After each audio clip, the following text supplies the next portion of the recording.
কিয়ামত কিয়ামত সংগঠিত হবে, এ ব্যাপারে কোনো সন্দেহ আছে?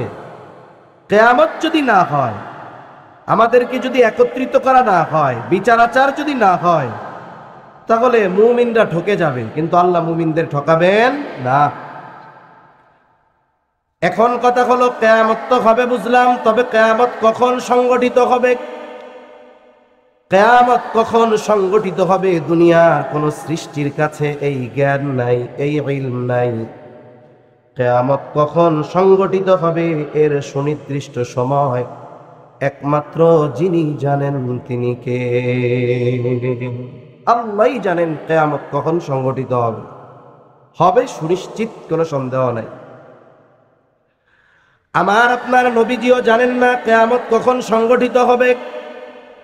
ওহীর বাহক জিবরাইল আলাইহিস সালাম তিনিও জানেন না কিয়ামত কখন সংগঠিত হবে। কেন জানেন না? কারণ জিবরাইল আলাইহিস সালাম আলিমুল গায়ব না, আমার আপনার নবীজিও আলিমুল গায়ব না।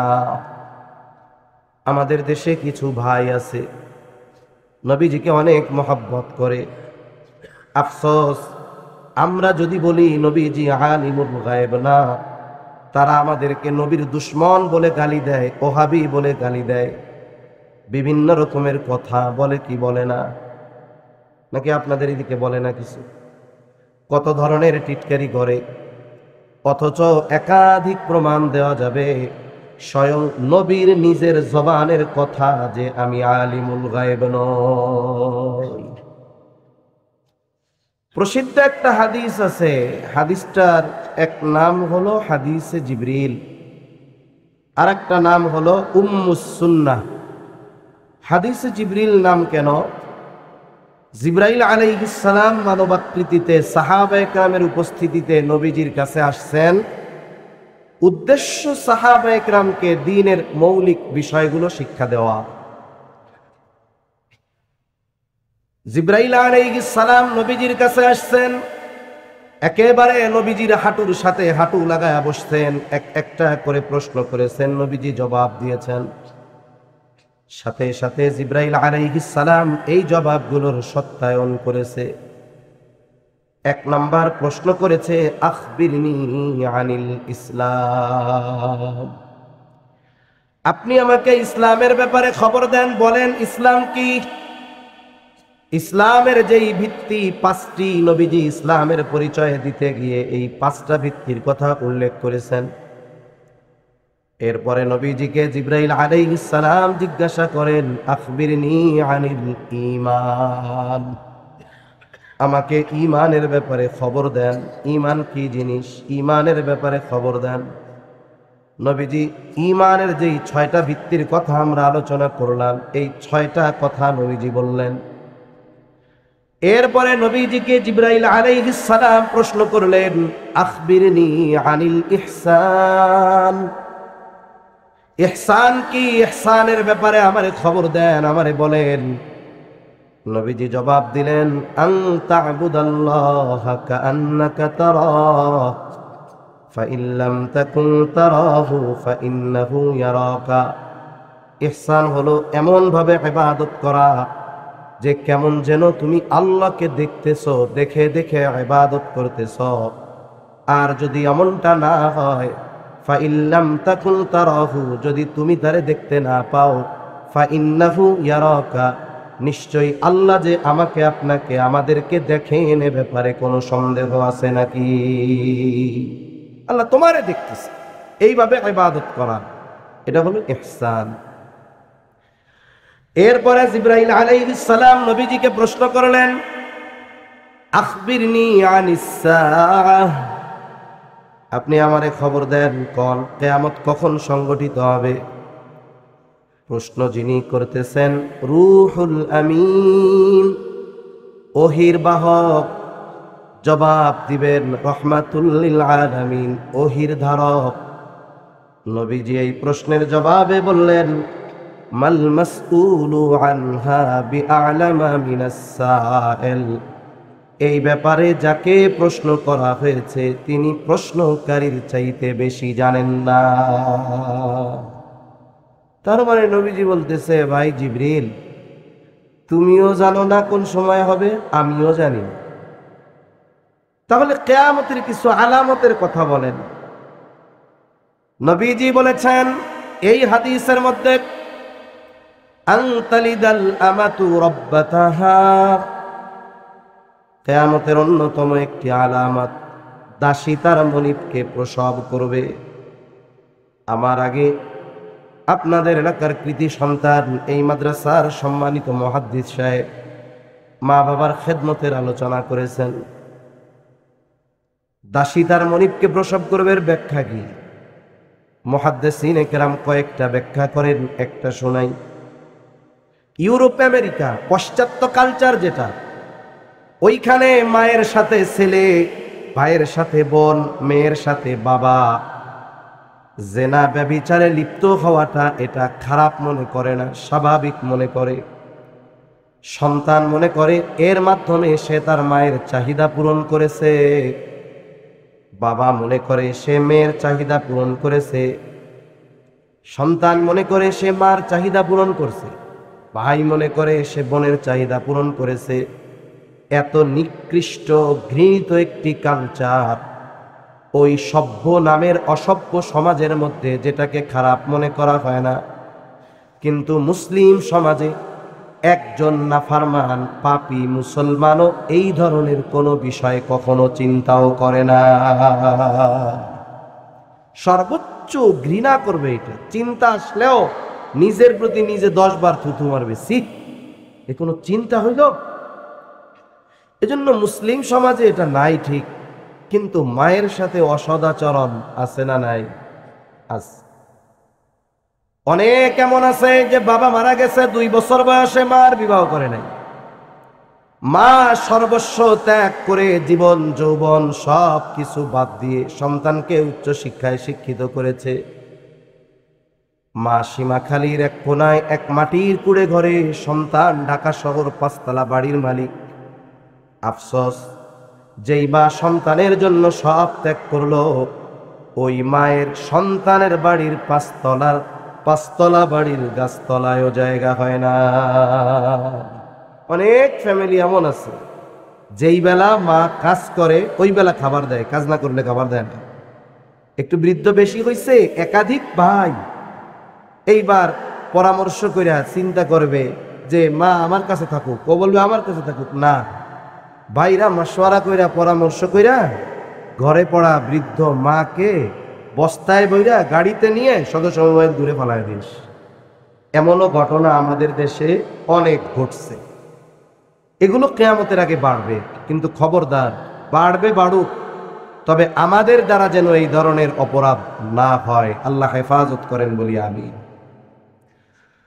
তাহলে হাদিসটার অংশ বলার মূল উদ্দেশ্য হলো কিয়ামত কখন সংগঠিত হবে নবীজিও জানেন না, জিবরাইল আলাইহিস সালাতু ওয়াস সালামও জানেন না কিয়ামত কখন সংগঠিত হবে। আমি আপনাদের খেদমতে কিয়ামত আলামত সম্পৃক্ত 5টা হাদিস আপনাদের খেদমতে পাঠ করেছি। নবীজি সাল্লাল্লাহু আলাইহি ওয়াসাল্লাম এই হাদিসের মধ্যে 6টা বিষয়ের কথা উল্লেখ করেছেন। নবীজি বলেছেন এই 6টি বিষয় যতক্ষণ না সংগঠিত হবে ততক্ষণ কিয়ামত সংগঠিত হবে না। কয়টা বিষয়? জোরে কম, কয়টা? 6টা। আমার মাথা ব্যথা, আমি আসছি যখন শুয়ে শুয়ে আসছি তো, জ্বর ঠান্ডা এইসব জায়গা দিয়ে ব্যথা, সর্দিতে এই জায়গা দিয়েও ব্যথা হয়ে গেছে, কথা বললেও ব্যথা হয়, জোরে বললে ব্যথায়, নামাজে রুকুতে গেলে মনে হয় যে মাথা ছিঁড়ে গেল। খাওয়ার পরে একটা নাপা এক্সট্রা খাইছি, আলহামদুলিল্লাহ আল্লাহর রহমতে একটু জ্বর ছাড়ছে, গাম গাম আসতেছে। এজন্য বেশি সময় আমি আপনাদের কষ্ট দিব না, কারণ আমি নিজেই অসুস্থ। কিন্তু সমস্যা হলো কি, বর্তমান সময়ে মানুষ দোষ ত্রুটি অন্বেষণে খুব ওস্তাদ। মনে করেন এক মাহফিলের পোস্টারে 4 জন ওয়াইজের নাম আছে, এর মধ্যে একজন আছে মনে করেন হাফিজুর রহমান সিদ্দিক কুয়াকাটার হুজুর, বাকি 3 জন যে আছে এদের পাবলিক চিনে না। তা কুয়াকাটা হুজুর যেই মাহফিলে আছে ওই মাহফিলে অন্য বক্তা থাকলেই কি না থাকলেই কি, ঠিক কিনা বলেন? ঘটনাক্রমে পোস্টারের 4 নাম্বার বক্তা যে কেউ চেনে না, দেখেও নাই, ওই বক্তা আসে নাই। পরের দিন কিছু লোক বলবে, দেখছো ওই যে ওয়াজ করতে হলো, ওই যে 4 নাম্বার নামে ছিল না ওই বক্তা, কিন্তু দাওয়াত না দিয়ে নাম দিয়ে রাখছে। অথচ উনি না আসায় মাহফিলের কোনো ক্ষতি হয়েছে? কিছুই হয় নাই। কিন্তু ওই যে দোষ ধরতে হবে, যে বাহানা একটা খুঁজে বের করে। এখনের মানুষের সমস্যা হলো কয়েকটা চিন্তা করে মানুষ। 1 নাম্বার, যদি না আসে তাইলে চিন্তা করে দাওয়াত মনে হয় ঠিক মতো দেয় নাই, এই হলো আয়োজকদের উপরে বদ ধারণা। দ্বিতীয় চিন্তা করে বক্তা মনে হয় তাইলে টাকা পয়সা আর এক জায়গায় বেশি বেয়ে গেছে গা। চিন্তা করছে মাদ্রাসার মাহফিল কয় টাকা দিব, ওই এক সংগঠনের মাহফিলে গেছে চট্টগ্রাম, ওই জায়গায় অনেক টাকা দিই, এই যে উঠাই দিছে গুজব। এখন না আসার কারণে, না আসলে কি ক্ষতি? 1 নাম্বার, যারা বদ চিন্তা করতেছে, অপবাদ দিচ্ছে, এরা তো গুনাহগার হইল, আমাকে তো ক্ষতি নাই। অসুস্থ মানুষ আসতে পারে নাই, শরীরে ওজর আছে, কর্তৃপক্ষের কোনো ত্রুটি বিচ্যুতি নাই, তাদের বদনাম করেও কোনো লাভ নাই। এখন আসতে হয় কেন? আসতে হয় যেন কিছু আল্লাহর বান্দার গাড়ে যেন কিছু গুনাহ না হয় এর লেগে। এজন্য আমি এর তো আজকে ভালো, আরো অসুস্থতার মধ্যে মাহফিলগুলোর মধ্যে গেছি, যাই দেখা সাক্ষাৎ করে অল্প কথা বলে আসছি। তা আজকে একটু আগের চেয়ে ভালো আছি, তাও তো অসুস্থ, এজন্য বেশি সময় কষ্ট দিব না ইনশাআল্লাহ। একটু খেয়াল দিয়ে আপনারা শুনলে অল্প সময়ের মধ্যে কথা শেষ হয়ে যাবে। তাহলে কয়টা বিষয়ের কথা নবী বলছেন সংগঠিত না হওয়া পর্যন্ত কিয়ামত হবে না? কয়টা বিষয়? 6টা। 1 নাম্বার, قال رسول الله صلى الله عليه وسلم لا تقوم الساعة حتى يقبض العلم। নবীজি সাল্লাল্লাহু আলাইহি ওয়াসাল্লাম বলেন, ততক্ষণ পর্যন্ত কিয়ামত সংগঠিত হবে না যতক্ষণ না ইলম উঠিয়ে না নেওয়া হবে। তার মানে কিয়ামতের আগে ইলম উঠিয়ে নেওয়া হবে। ইলমের উৎস কি? ইলমের উৎস কোরআন হাদিস, তাই না? কোরআন সুন্নাহ ইলমের উৎস। এই কথাকে কেন্দ্র করে একটা সময় গ্রামের মানুষ বলতো কিয়ামতের আগে আল্লাহ কোরআন হাদিস উঠায় আনিব। এরকম কথা আপনারা শুনছেন? তা আমরা ছোটবেলায় এক গল্প শুনতাম, গল্প সত্য না মিথ্যা তখন তো বুঝতাম না। গল্প বলতো যে কিয়ামতের আগে আল্লাহ কোরআন হাদিস উঠায় আনিবে। তা চিন্তা করতাম পৃথিবীব্যাপী এত কোরআন এত হাদিস, এগুলো আল্লাহ উঠায় নিবে কেমনে? তো ওনারা আর একটা গল্প বলতো। গল্প কি গল্প? বলে একদিন ফজরের নামাজে ইমাম ইমামতের জন্য দাঁড়াবে, তাকবীরে তাহরিমকে উঠিয়ে নেওয়ার মাধ্যমে আল্লাহ ইলম উঠায় নিবেন। তাহলে বোঝা গেল ইলম যতদিন থাকবে, আলেম যতদিন থাকবে, ইলম থাকবে। ইলম যতদিন থাকবে দুনিয়া থাকবে, কিয়ামত তত দূরে থাকবে। আর ওই আলেম আর ইলম কোন জায়গা থেকে বের হয়? বলে সীমাখালী বদরুল উলুম মাদ্রাসাগুলোর মতো মাদ্রাসা থেকে। এজন্য সাধারণ মানুষের এই বিষয়গুলো বোঝা দরকার যে মাদ্রাসা, উলামায়ে কেরাম এগুলো হলো আমাদের সবচাইতে কল্যাণকারী। মাদ্রাসা জিন্দা থাকবে তো দর্স তাদরিস থাকবে, এখান থেকে আলেম উলামা বের হবে, আর আল্লাহ তাআলা কিয়ামতকে আমাদের থেকে দূরে সরায় রাখবে। আপনাদের তো অনেক প্রশংসা, মাশাআল্লাহ। ওস্তাদরা আপনারা মেহমানদারি করান, সবাই ওস্তাদ লজিং আছে, অনেক ছাত্রর লজিং আছে। অনেক জায়গা তো সুযোগ থাকার পরেও এটারে ঝামেলা মনে করে। কিন্তু দক্ষিণবঙ্গে আলহামদুলিল্লাহ আরো কিছু অঞ্চল আছে এখনো ঘরে একটা মাদ্রাসার ছাত্র থাকাটা, এটা ওই ঘরের মানুষ রহমত আর বরকতের কারণ মনে করে, ঠিক কিনা বলুন? এজন্য আমরা তালিবুল ইলম এদের প্রতি আন্তরিক হব, মাদ্রাসাগুলোর প্রতি আন্তরিক হব, উলামায়ে কেরামের ব্যাপারে আন্তরিক হব কোন ইনশাআল্লাহ। তাহলে 1 নাম্বার, কিয়ামত ততক্ষণ সংগঠিত হবে না যতক্ষণ না ইলম উঠিয়ে না নেওয়া হবে। 2 নাম্বার, নবীজি সাল্লাল্লাহু আলাইহি ওয়াসাল্লাম বলেন ওয়াতাকসুরুজ জালাজিলু, কিয়ামতের আগে জালজালা ভূমিকম্প বেড়ে যাবে। ভূতাত্ত্বিক যারা তারা বলেন পৃথিবীতে প্রতিনিয়ত ভূমিকম্প হয়, তবে ভূমিকম্পের মাত্রা কম হওয়ার কারণে মানুষ অনুধাবন করতে পারে না। কিন্তু জলবায়ুর পরিবর্তন, এই সমস্ত কারণে সম্প্রতি সময়ে ভূমিকম্পের মাত্রা বাড়তেছে। আগে দেখা যাইতো 20, 40, 50 বছর পর এক একটা ভূমিকম্প হইত। সম্প্রতি সময়ে কাছাকাছি কয়েক বছরের মধ্যে বড় কয়েকটা ভূমিকম্প হয়েছে। তুরস্কে হাজার হাজার মানুষ ভূমিকম্পে মারা গেছে। আফগানিস্তানে হাজার হাজার মানুষ মারা গেছে। কিছুদিন আগে থাইল্যান্ড আর মায়ানমার সীমান্তে ভূমিকম্প। উঁচু উঁচু অত্যাধুনিক বিল্ডিংগুলো কেমন যেন বাতাসে নড়তেছে। বলে কিয়ামতের আগে এই জালজালা ভূমিকম্প আরো বাড়বে। ভূতাত্ত্বিকরা বলে টেকটনিক প্লেটের নড়াচড়া বাড়ার কারণে ভূমিকম্প হয়। কিন্তু ঈমানদার যারা, তারা এই জাগতিক বিপর্যয় আর মুসিবতকে শুধু বৈশ্বিক কারণ দিয়ে বিশ্লেষণ করে না, বরং কোরআন সুন্নাহর নিরিখে এই কারণগুলোকে তারা অন্বেষণ করে। তাহলে ভূমিকম্প বাড়ার, এই বিপর্যয় বাড়ার প্রথম কারণ কি? সজাগ আছেন? সজাগ আছেন? এত জোরে কইছেন, আল্লাহু আকবার, আমি অবাক হয়ে গেছি। সজাগ আছেন? তাকবীর দেন, নারায়ে তাকবীর, নারায়ে তাকবীর। ওই পেছন থেকে দেন তো একটু, ওই গাছ একটা আছে না, গাছের ওই পাশের লোক দিবেন, এরা চুপ থাকবেন। নারায়ে তাকবীর, আরো জোরে, নারায়ে তাকবীর। এবার গাছের এই পাশে দিবেন, এই পাশে মুরব্বী একটু বেশি দেখা যায়। কোন নারায়ে তাকবীর। ওরা একটু দূরে, ওনারা স্লোগান জোরে দিছে, দূরে যে আওয়াজ কম শোনা গেছে। আপনারাও জোরে দিচ্ছেন, তবে আপনারা কাছে একটু বেশি জোরে শোনা গেছে। যাক, সজাগ আছেন তাই না?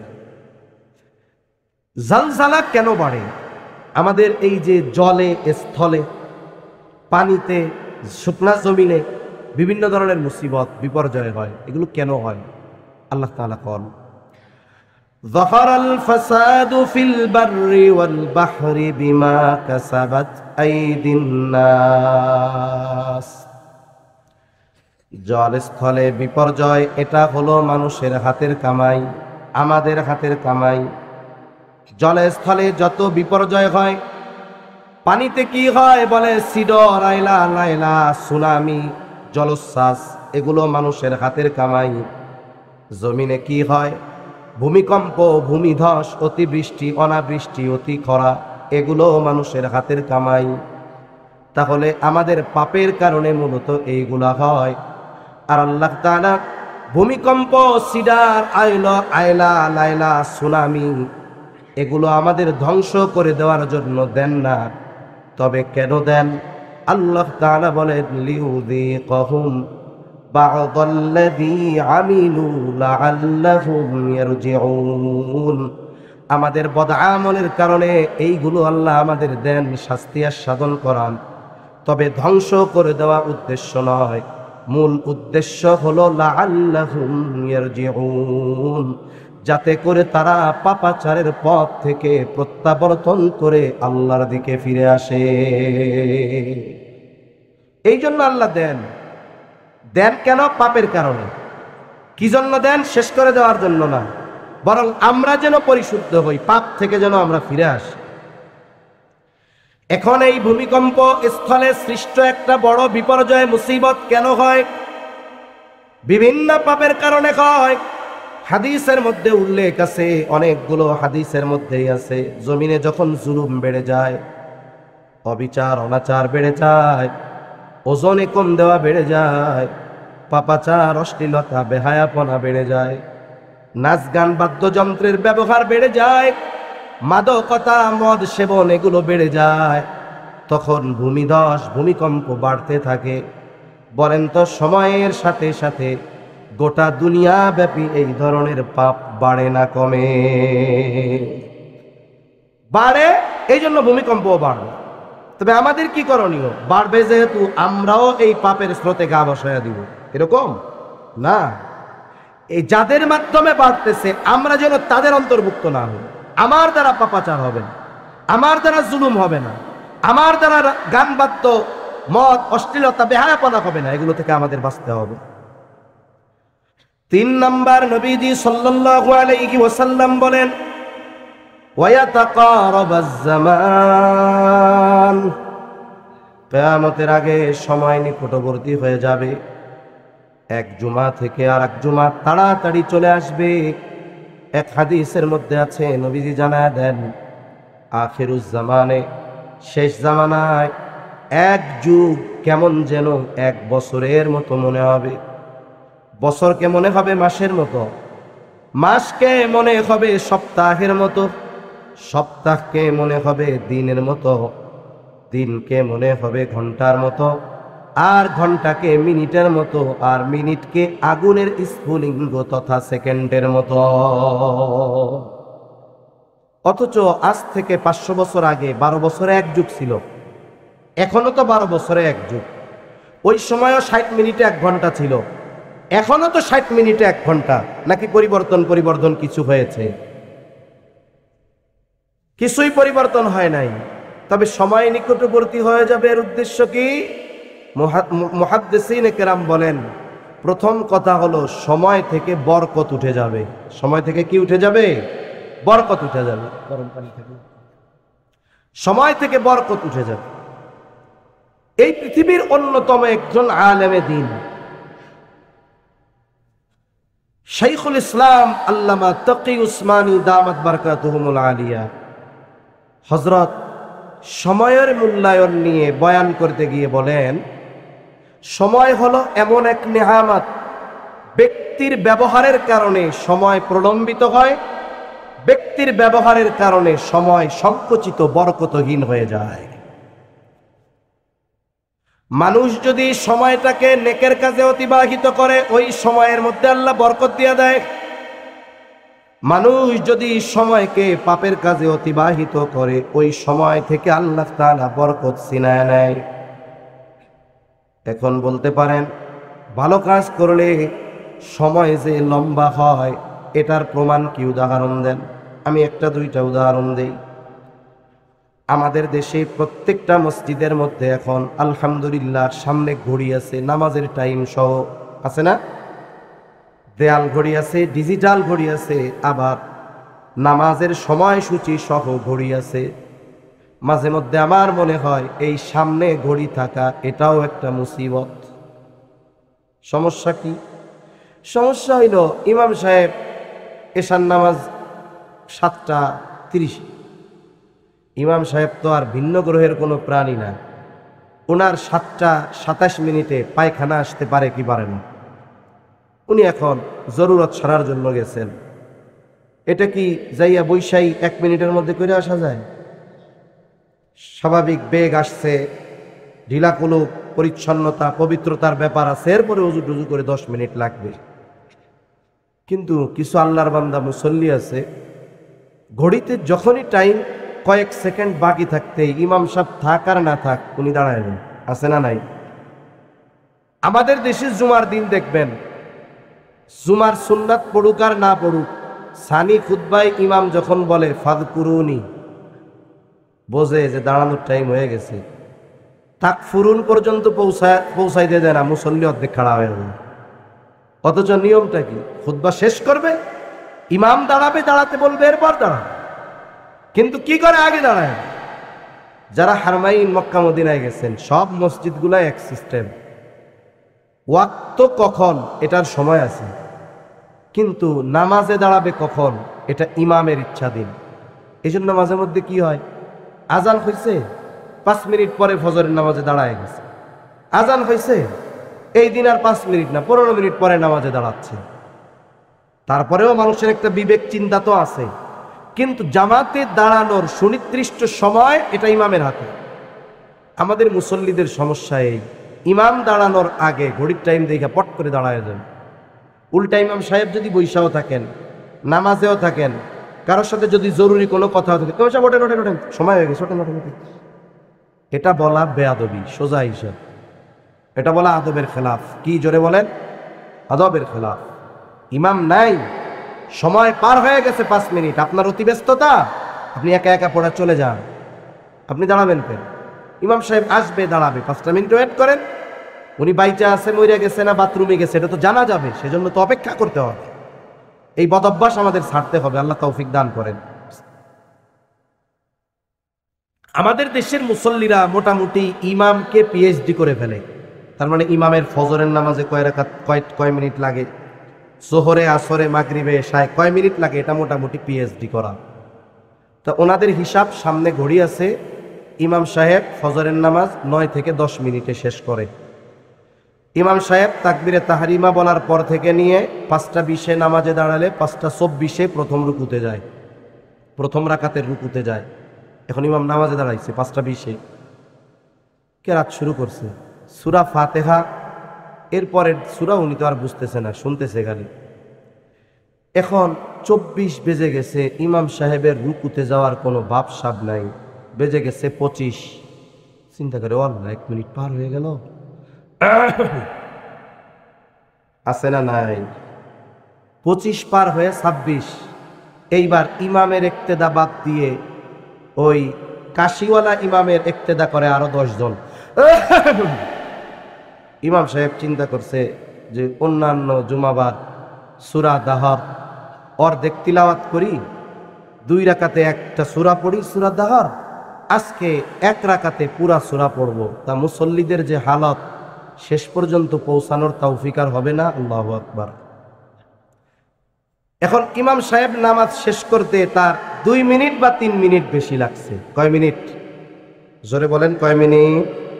আচ্ছা, এই 3 মিনিট আপনি আমি ছিলাম কোথায়? কোন গুনার আসরে?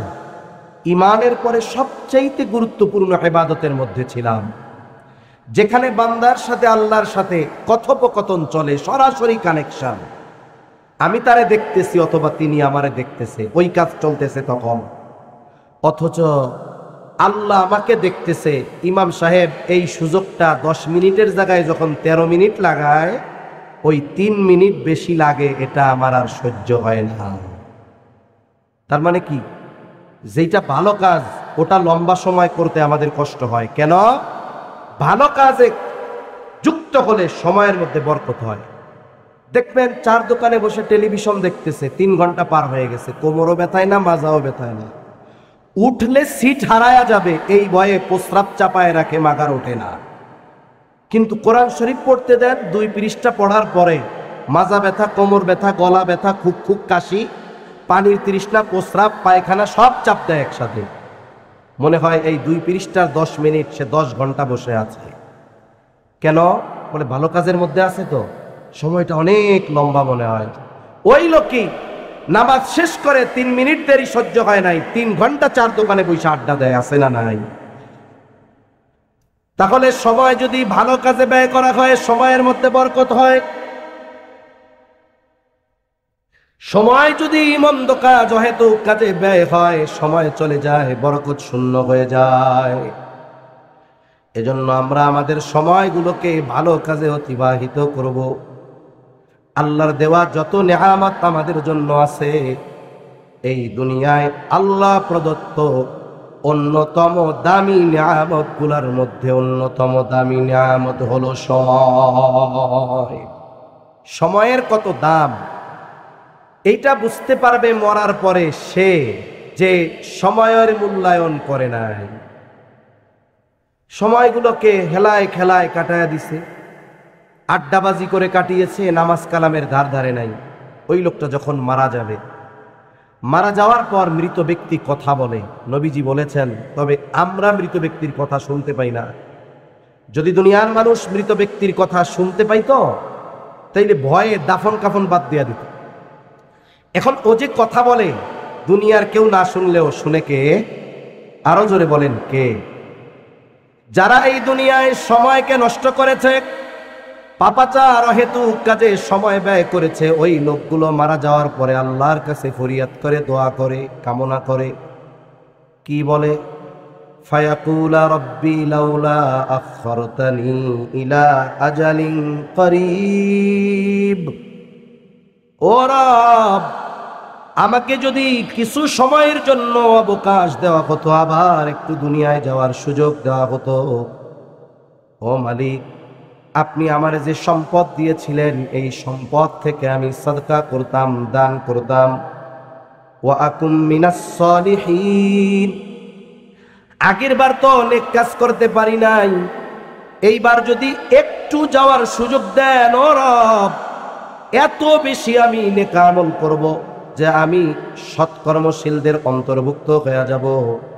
ওয়া আকুম মিনাস সালিহিন, সে যত আবেগ দরদ নিয়ে বলুক না কেন, রব আমারে একটু দুনিয়ায় যাবার সুযোগ দেন, আমি দান সদকা করব, আমি নেককার হয়ে যাব।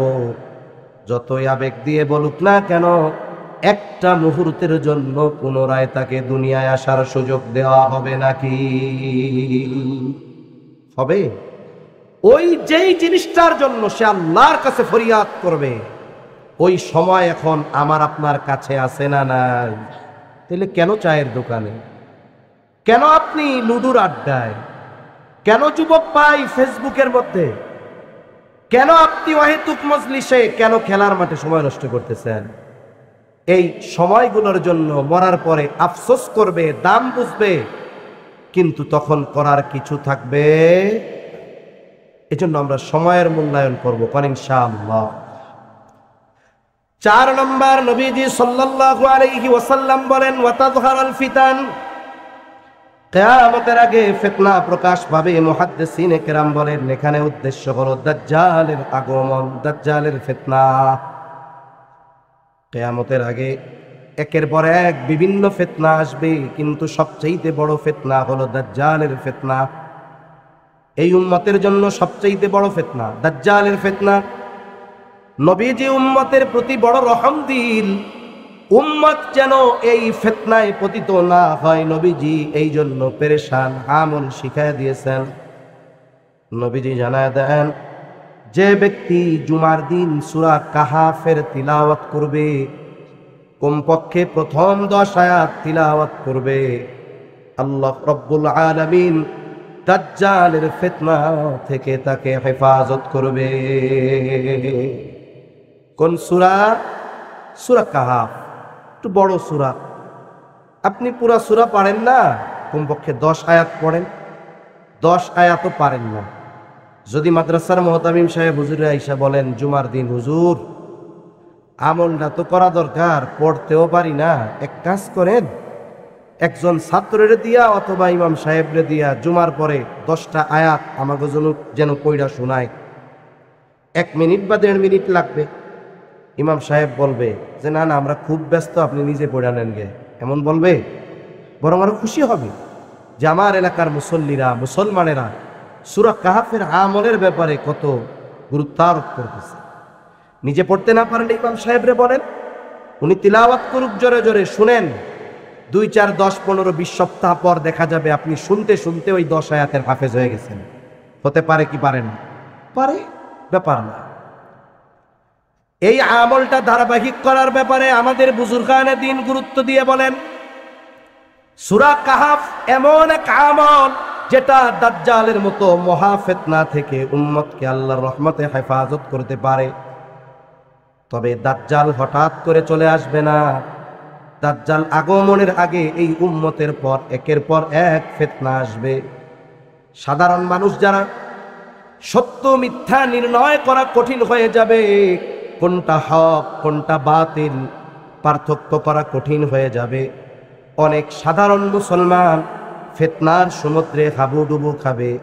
বুজুর্গানে দিন বলেন, কোন আল্লাহর বান্দা যদি এই সূরা কাহাফের আমল ধারাবাহিকতা বজায় রাখে, আশা করা যায় যে আমল তাকে দাজ্জালের ফিতনা থেকে হেফাজত করবে। আশা করা যায় আল্লাহর রহমতে দাজ্জাল আগমনের আগে যত ধরনের ফিতনা এই পৃথিবীতে আসবে, সূরা কাহাফের আমলের বদৌলতে আল্লাহ তাআলা তাকে হেফাজত করবে। তাহলে আমরা আজকে থেকে এই আমলটা আমাদের জন্য জরুরি বানায় নিব। কেমন জরুরি? বেঁচে থাকার জন্য শ্বাস প্রশ্বাস যেমন জরুরি, সূরা কাহাফের আমলটাও আমরা ওই রকম জরুরি বানাবো ইনশাআল্লাহ। আল্লাহ তৌফিক দান করেন। 5 নাম্বার, নবীজি সাল্লাল্লাহু আলাইহি ওয়াসাল্লাম বলেন, ওয়াতাকসুরাল হারাজ, হারাজ বেড়ে যাবে। সাহাবায়ে কেরাম জিজ্ঞাসা করলেন, ইয়া রাসূলুল্লাহ, হত্যাকাণ্ড বাড়বে, আমরা তো প্রতি বছর হাজার হাজার মুশরিকদেরকে যুদ্ধের ময়দানে হত্যা করি, এটা কি হারাজ? নবীজি হারজের পরিচয় দিতে গিয়ে বলেন ওয়াহুয়াল কাতলুল কাতাল, এটা হলো পারস্পরিক হত্যাকাণ্ড। তার মানে কাফেরদের দ্বারা মুসলমানরা হত্যাকাণ্ডের শিকার হবে এমন নয়, বরং মুসলমানেরা মুসলমানদের দ্বারা হত্যাকাণ্ডের শিকার হবে এমন ঘটনা বেড়ে যাবে। এই পৃথিবীতে দৈনিক যদি কাফেরদের হাতে, আমরা বলি না গোটা পৃথিবীতে মুসলমান আমরা মাজলুম, হ্যাঁ মাজলুম, যদি এই পৃথিবীতে দৈনিক কাফেরদের হাতে 100 মুসলমান মারা যায়, মনে করেন 100, কয়শ? এর বিপরীতে মুসলমানের হাতে মুসলমানের মারা যাওয়ার সংখ্যা মিনিমাম 1000। তাইলে প্রতিদিন গোটা দুনিয়ায় মুসলমানেরা কাফেরদের হাতে বেশি মরে না মুসলমানদের হাতে বেশি মরে? মুসলমানের হাতে বেশি মরে, এটাই বাস্তব। নবীজি সাল্লাল্লাহু আলাইহি ওয়াসাল্লাম বলেন প্রতিবেশী প্রতিবেশীকে হত্যা করবে, ভাই ভাইকে হত্যা করবে, চাচা ভাতিজাকে হত্যা করবে, তুচ্ছ কারণে এক মুমিন আর এক মুমিনকে হত্যা করবে, পারিবারিক কারণে হত্যা, সামাজিক কারণে হত্যা, অর্থনৈতিক কারণে হত্যা, রাজনৈতিক কারণে হত্যা, সামান্য তর্কাতর্কির কারণে হত্যা, লুডু খেলা নিয়ে হত্যা, আছে না নাই? এই ধরনের হত্যাকাণ্ড বাড়বে কিয়ামতের আগে। এই গোটা পৃথিবীর মধ্যে খেয়াল করে দেখেন, একের পর এক মুসলমানদের হাতে মুসলমানের মাজলুম। আর এক গাজা পরিণত হচ্ছে ওই সুদান। পৃথিবীর মানুষ স্বর্ণের প্রতি সবার আকর্ষণ। দেখবেন স্বর্ণকারেরা যখন বিজ্ঞাপন দেয় আমাদেরকে বলে এটা হলো দুবাই 22 ক্যারেটের গোল্ড, দুবাইয়ের 22 ক্যারেট। সারা পৃথিবীর মধ্যে দুবাই গোল্ডের একটা সুনাম। এই দুবাই গোল্ডের 80%, শতকরা 80 ভাগ স্বর্ণ এই দুবাইয়ের শাসকেরা ওই আফ্রিকার দেশ সুদানের একটা অঞ্চল থেকে ছিনতাই করে নিয়ে আসে। যেই অঞ্চল থেকে তারা স্বর্ণগুলো আনে, ওই অঞ্চলে দুবাই শাসকদের প্রত্যক্ষ মদদে একটা গ্রুপ, মুসলমানদের একটা গ্রুপ নির্বিচারে গণহত্যা চালাচ্ছে। ওই এলাকা থেকে ওদের বের করে দিবে, ওরা দখল নিবে এবং স্বর্ণগুলো নিয়ে ওরা মজুত করবে। এই যে হত্যাকাণ্ড চালাচ্ছে মুসলমানদের প্রত্যক্ষ মদদে, অস্ত্রের সহায়তায়, আর এক মুসলমানেরা অন্য মুসলমানদের উপরে ব্রাশ ফায়ার চালাচ্ছে, গণহত্যা চালাচ্ছে। সময়ের সাথে সাথে মুসলমানকে হত্যা করছে, পারস্পরিক হত্যাকাণ্ড বাড়ছে। অথচ নবীজি সাল্লাল্লাহু আলাইহি ওয়াসাল্লাম জানায় দেন সিবাবুল মুমিনি ফুসুকুন ওয়া কিতালুহু কুফর। হত্যা তো বহুদূর, একজন মুমিনকে গালি দেওয়া উচিত নয়, এটা ফাসিকি, হত্যা করা কুফরি। একজন মুমিনকে যদি অন্যায় কারণে হত্যা করা হয়, কেমন যেন এই পাপটা সারা পৃথিবীর মানুষকে হত্যা করার মতো। অথচ আফসোস, তুচ্ছ কারণে আমরা মানুষকে হত্যা করে ফেলতেছি। হত্যা বহুদূর, আমরা আমাদের জবান দিয়েও আর এক মুসলমানকে কথার মাধ্যমে কষ্ট দিব না। জোরে করেন ইনশাআল্লাহ। মুসলমান হওয়ার জন্য এই জবানকে কন্ট্রোল করা দরকার। গরুর গোশত বেশি খাইলে আর মুসলমানি নিলেই মুসলমান না। রাসূলুল্লাহ সাল্লাল্লাহু আলাইহি ওয়াসাল্লাম বলেন আল মুসলিমু মান সালিমাল মুসলিমুনা মিন লিসানিহি ওয়া ইয়াদিহি। নবীজি সাল্লাল্লাহু আলাইহি ওয়াসাল্লাম বলেন প্রকৃত মুসলমান হলো সে যার জবান এবং হাতের অনিষ্ট থেকে অপর মুসলমান নিরাপদ থাকে। আমি যদি এক মুসলমান ভাইকে বকা দেই, মুসলমান ভাইয়ের গীবত করি, মুসলমান ভাইকে অপবাদ দেই, তাহলে আমি যত বড় আবেদ হই না কেন, আমাকে বুঝে নিতে হবে আমি প্রকৃত মুসলমান হতে পারি না। কষ্ট হচ্ছে না? অল্প সময় আর শেষ হয়ে যাবে ইনশাআল্লাহ। রাসূল সাল্লাল্লাহু আলাইহি ওয়াসাল্লামের কাছে 2 জন মহিলার খবর আসছে। 2 জন মহিলা, একজনের ব্যাপারে বলা হলো ইয়া রাসূলুল্লাহি সাল্লাল্লাহু আলাইহি ওয়াসাল্লাম, ওই মহিলা এমন কোনো আমল নাই যে করে না, কোনো আমল ছাড়ে না। তাহাজ্জুদ, আওয়াবিন, ইশরাক, চাষ, আইয়াম বিজের বারের রোজা, জিকির, আজগার, তাসবিহ, তাহলিল, সকাল সন্ধ্যার আমল কিছুই সে ছাড়ে না। তবে সমস্যা একটা, কি সমস্যা? বলে তার প্রতিবেশীর সাথে একটু খারাপ ব্যবহার করে, কষ্ট দেয় ব্যবহারের মাধ্যমে। আর একজন মহিলা যা না করলেই নয়, সে তার বেশি করে না, ফরজটা করে, ওয়াজিবটা করে, সুন্নাতে মুআক্কাদা করে, এর বেশি আর কোনো আমল করে না। কিন্তু এই মহিলা তার প্রতিবেশীর সাথে ভালো আচরণ করে। ইয়া রাসূলুল্লাহ, এই দুইজন মহিলার মধ্যে কে উত্তম?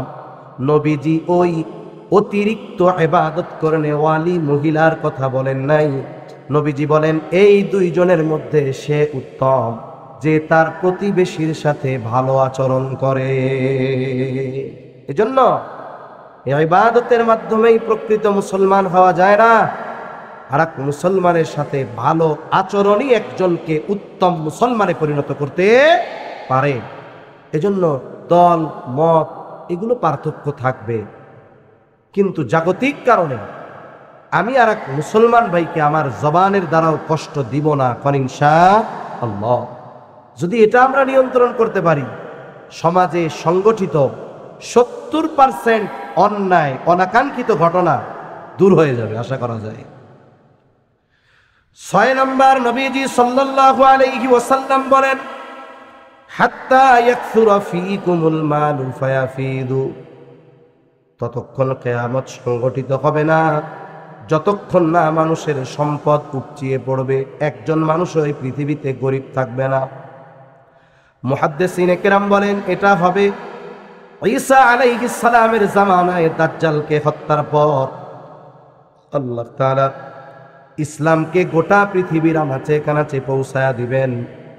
একজন ব্যক্তিও তখন বেঈমান থাকবে না, সবাই পাক্কা মুমিন থাকবে, সবাই পাক্কা মুত্তাকি থাকবে। আর যখন কোন জনপদের অধিবাসী ইমানদার হয়ে যায়, মুত্তাকি হয়ে যায়, আল্লাহ তাআলার ঘোষণা, ওয়ালাউ আন্না আহলাল কুরা আমানু ওয়াত্তাকাউ লাফাতাহনা আলাইহিম বারাকাতিম মিনাস সামাই ওয়াল আরদ। আল্লাহ তাআলা বলেন, যদি ওই জনপদের অধিবাসীরা ঈমান আনে আর মুত্তাকি হয়ে যায়, লাফাতাহনা আলাইহিম বারাকাতিম মিনাস সামাই ওয়াল আরদ, আমি অবশ্যই তাদের জন্য আসমান আর জমিনের বরকতের দরজা সমূহ খুলে দিব। ওই সময় যেহেতু গোটা পৃথিবীতে সবাই ইমানদার আর মুত্তাকি হবে, আল্লাহ আসমান জমিনের বরকতের দরজা খুলবে। এত বেশি মানুষের সম্পদ হবে, মানুষ সদকা করবে এরকম একটা মানুষ খুঁজে পাবে না। আজকে মাদ্রাসার জন্য চাচ্ছে, ওই সময় দিতে চাইবে, কিন্তু নেওয়ার লোক থাকবে না। আল্লাহর নবী বলেন এই 6টি বিষয় সংগঠিত না হওয়া পর্যন্ত কিয়ামত সংগঠিত হবে না। এরপরে কখন হবে সুনির্দিষ্ট সময় যিনি জানেন তিনি কে। যে আয়াতটা তিলাওয়াত করছি তরজমাটা একটু সংক্ষিপ্ত সাজে বইলা 5 মিনিটের আগে ইনশাআল্লাহ শেষ হয়ে যাবে। 2-1 মিনিট বেশি লাগলে কষ্ট নিয়েন না। অনেকে চিন্তা করতেছে গরম পানি আনাইল, না জানি অসুস্থ হইয়া আর কতক্ষণ আমাকে ভয় ভয় নাই। আলহামদুলিল্লাহ। যে আয়াতটা তিলাওয়াত করছিলাম, এই আয়াতে আল্লাহ তাআলা গায়েব সম্পৃক্ত 5টা বিষয়ের কথা বলছেন। কয়টা বিষয়? সূরা লোকমানের সর্বশেষ আয়াত। এই 5টি বিষয়কে আর এক আয়াতে আল্লাহ তাআলা বলেছেন মাফাতিহুল গায়েব, গায়েবের চাবি সমূহ। মুফাসসিরিনে কেরাম বলেন এই পৃথিবীতে যত গায়েব সম্পৃক্ত বিষয় আছে সবগুলো কোনো না কোনোভাবে এই 5টি বিষয়ের সাথে সম্পৃক্ত। এর মধ্যে 1 নম্বর হলো ইন্নাল্লাহা ইনদাহু ইলমুস সাআ, কিয়ামতের ইলম একমাত্র কার কাছে। 2 নম্বর ওয়া ইউনাজ্জিলুল গায়স, তিনি বৃষ্টি নামান। মেঘ হলে কি বৃষ্টি হয় না? অনেক সময় দেখা যায় দুপুরবেলা 12টা প্রচন্ড রোদ, হঠাৎ করে 5 মিনিটের মধ্যে গোটা আকাশ অন্ধকার মেঘে ছেয়ে গেছে, মনে হচ্ছে যেন রাত 12টা। মানুষেরা ঘরে ফিরে গেছে, দোকানদার দোকান বন্ধ করে চলে গেছে, চিন্তা করছে এমন বৃষ্টি নামবে আজকে অবস্থা খারাপ। বাড়িতে যাইয়া ঘরে ঢোকার আগে দেখে মেঘ সব শেষ, সূর্যের আলো আবার ফুটে উঠছে। হয় কি হয় না? আবার অনেক সময় এমন হয় আকাশের কোথাও মেঘ নাই, সূর্য আলো দিচ্ছে, হঠাৎ বৃষ্টি শুরু, আধা ঘন্টা এমন বৃষ্টি নামছে, শুকনা জায়গায় কোমর পানি। হয় কি হয় না? তার মানে মেঘ হলেই বৃষ্টি হয় না, বরং বৃষ্টি যিনি নামান, যিনি দেন তিনি কে? 3 নাম্বার আল্লাহ তাআলা বলেন ওয়ায়ালামু মা ফিল আরহাম, মায়ের গর্ভে ছেলে না মেয়ে কেউ জানে না, যিনি জানেন তিনি কে? একজন কইব হুজুর কি কইলেন এই কথা? আমার নাতি জন্ম হওয়ার 2 মাস আগে জানছে এটা পোলা হবে। কি কন? জানছেন? ভালো কথা। কোন সময়? যখন আল্লাহ মায়ের পেটে আকৃতি দিছে ছেলে অথবা মেয়ের, তখন জানছেন, ঠিক না? বলেন তো এর আগে আপনার নাতি মায়ের পেটে ওই রকম ছেলে ছিল নাকি? কি ছিল? তুচ্ছ একটা শুক্র। কি? 1 ফোঁটা স্পার্মের মধ্যে কোটি কোটি শুক্রাণু থাকে। তার মানে আল্লাহ যদি চায় 1 ফোঁটা বীর্য থেকে কোটি কোটি মানুষ আল্লাহ সৃষ্টি করতে পারে, কোটি প্রাণ আল্লাহর মধ্যে দিতে পারে। 1 ফোঁটে কোটি ভাগ করলে ওই কোটি ভাগের একটা ভাগ চোখ দিয়া দেখা যাবে, ও তো মাইক্রোস্কোপ দিয়েও দেখা যাবে। আল্লাহ তাআলা ওই পরিমাণ একটা শুক্র কীট মায়ের রেহেমে পৌঁছায় দিচ্ছে। এরপরে আল্লাহ তাআলা ওই মায়ের প্রতি মাসের যে অসুস্থতা এটারে বন্ধ করে দিয়েছে। আল্লাহ কুদরতি প্রসেসিং শুরু হয়ে গেছে। এইবার ওই চোখে দেখা যায় না এতটুক তুচ্ছ পানিরে আল্লাহ একটা রক্তপিণ্ডে তৈরি করছে। এরপরে আল্লাহ একটা মাংসপিণ্ডে বানাইছে। এইবার বলেন তো যখন আপনার ওই নাতি মায়ের পেটে 4 মাস বয়স, তখনও ছিল গোশতের টুকরা। পৃথিবীর কোন আল্ট্রাসোনোগ্রাফি মেশিন আছে, কোন বিজ্ঞান আর বিজ্ঞানী আছে ওই সময় আল্ট্রাসোনোগ্রাফি মেশিন দিয়ে ওই মায়ের পেটের তুচ্ছ রক্তপিণ্ড অথবা গোশতপিণ্ড এটার উপরে গবেষণা করে বলতে পারবে এটা ছেলে হবে নাকি মেয়ে হবে? আছে এরকম কেউ? আপনি জানছেন কখন? যখন গর্ভের বয়স প্রায় 5 থেকে 6 মাস হয়েছে, এরপরে আল্লাহ যখন আকৃতি দিয়েছে তখন জেনেছেন। কিন্তু যখন মাংসপিণ্ড ছিল, আপনি আমি কেন, দুনিয়ার কোনো বিজ্ঞান বলতে পারবে না এই মাংসের টুকরাটা ছেলে হবে না মেয়ে হবে, কিন্তু যিনি জানেন তিনি কে? আরো জোরে বলেন কে? আল্লাহ ওই সময়ও জানে। ওর তাকদীর কি, ওর হায়াত কতদিন, রিজিক কতটুকু কেউ জানে না। কে জানে? আল্লাহ জানে। এরপরে আল্লাহ তাআলা বলেন ওয়ামা তাদরি নাফসুম মাযা তাকসিবু গাদা, কেউ জানে না আগামীকাল সে কি উপার্জন করবে, কেউ আমরা জানি না। সাধারণত মানুষের 2টা অবস্থা হয়, 2 অবস্থাতেই আল্লাহর উপরে খুশি থাকতে হয়।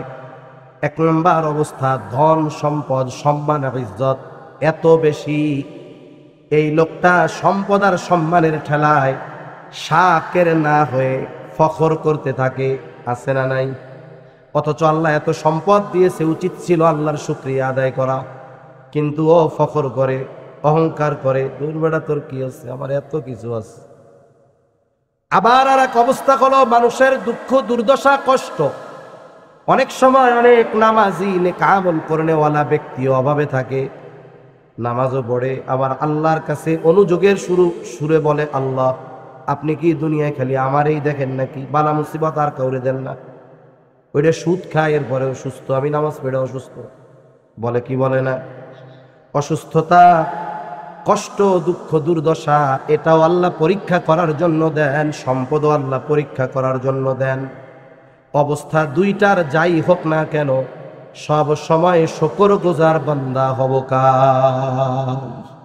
কারণ বলা যায় না এই টাকাওয়ালা ক্ষমতাওয়ালা আগামীকাল তার টাকা আর ক্ষমতা থাকবে কিনা, নিশ্চয়তা আছে?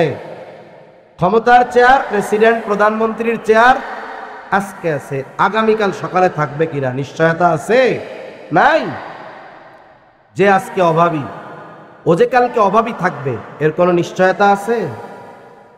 এজন্য কবি কত সুন্দর কথা বলে, নদীর এপার ভাঙে ওপার গড়ে এই তো নদীর খেলা, সকালবেলার ধনী রে তুই, ফকির সন্ধ্যাবেলা।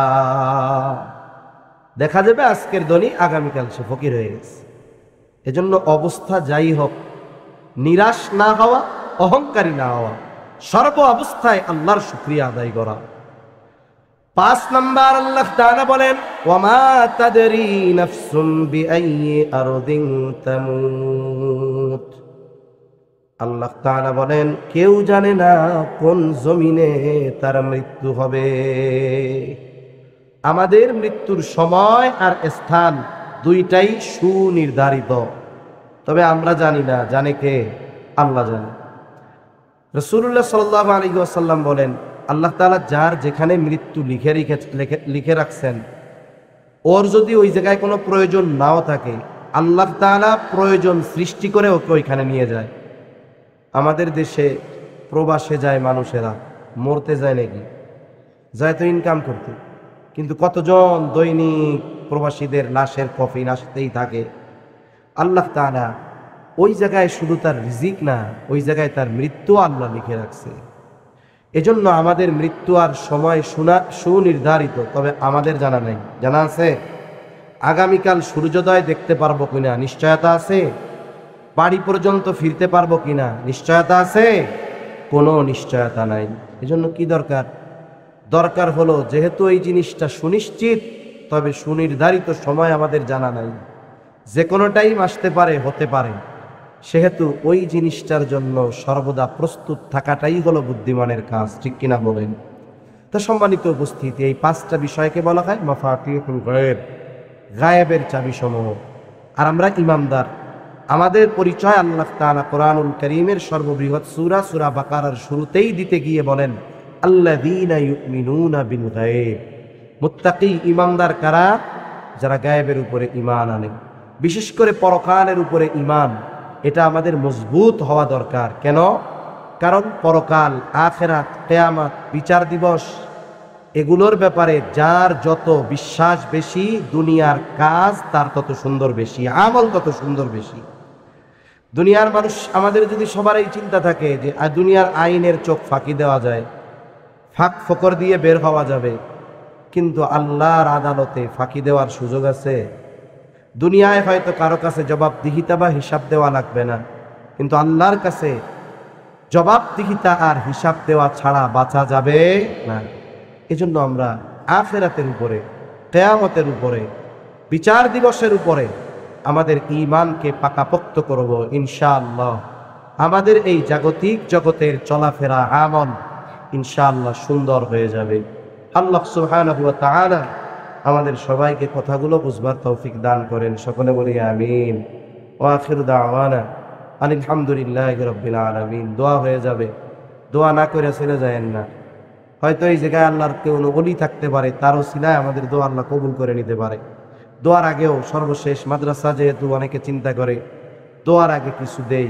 যদি 1-2 মিনিটের মধ্যে কোনো ভাই এরকম থাকেন, মাদ্রাসার কাজ হবে, সিমেন্ট দিবেন, চাউল দিবেন, অথবা কিছু টাকা দিবেন, এই মধ্যরাত দোয়া কবুলের অন্যতম একটি সময়ের মধ্যে প্রবেশ করেছি আমরা। যদি কোনো আল্লাহর বান্দা থাকেন, 1-2 মিনিটের মধ্যে একটু বলেন যে আমি 1 বস্তা সিমেন্ট দিব, 1 বস্তা চাউল দিব, 500 টাকা দিব, এখন নাই পরে দিব। 1-2 মিনিটের মধ্যে কেউ থাকলে একটু কন্ত ভাই, একটু বলেন। মধ্যরাত পার হয়ে গেছে, এই সময়টা দোয়া কবুলের অন্যতম একটি সময়। হয়তো আপনার ওই ছোট নেক কাজটার কারণে আল্লাহ আমাদের দোয়া কবুল করে নিতে পারে। থাকলে 2-1 জন একটু বলেন। আসেননি কেউ?